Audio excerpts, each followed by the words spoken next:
it's been a couple of months since we talked about lawns to any degree, and I have a neighbor, actually my mother's neighbor, who has a beautiful lawn. His name is Lee Burns, and Lee is going to tell us today how he got his lawn to look like this. Now, you were telling me that you started down at the soil. What did you do for the first thing when you put your lawn in? What I did when we moved here to Fort Smith, it was terrible. The yard was terrible. Mm-hmm. So what I did, I took a tiller and I went all the way down it.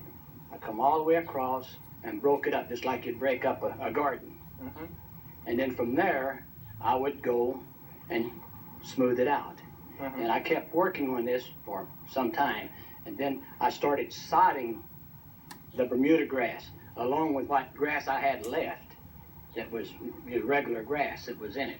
And so I started sodding just in different places. Right. And I fertilized it real good.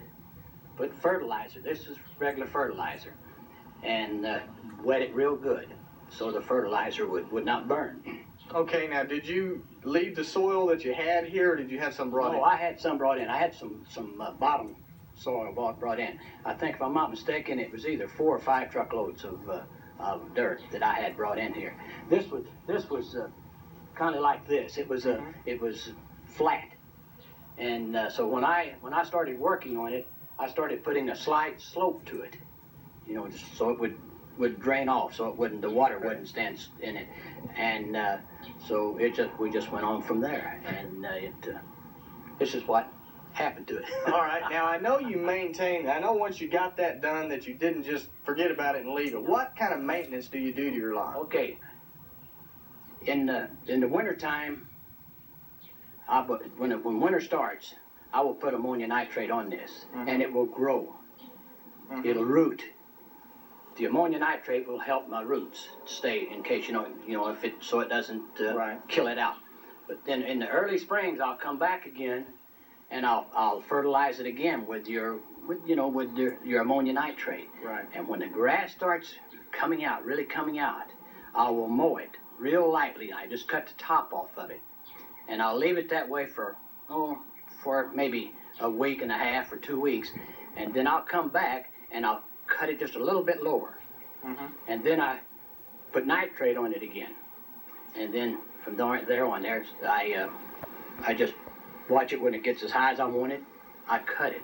Okay, now you were telling me that you also don't cut it real close like a lot of us do. How close do you cut it?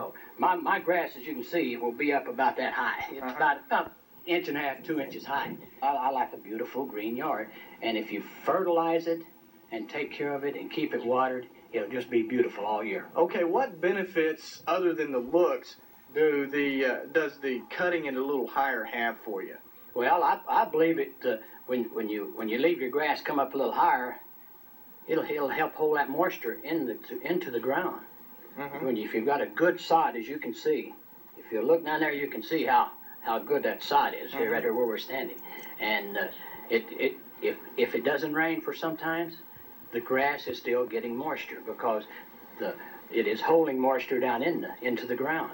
Okay, so it sort of acts like a mulch of its own, huh? Right. That's all right. Now, one more thing. How often, when it gets to the heat of the summer, when and how often do you water? I'll water at least once a week. I'll water good. When I will water it good. I won't just go out there and spray it. I'll water it good. I'll put water. Water will run into the drainage out here in the front, in the gutters, I would say. So it gets good. It gets plenty of water. Lee, thank you for being with me today. And you do have a beautiful lawn and something to be proud of. Thank you. And we'll be back with more Noon on 5 in just a minute.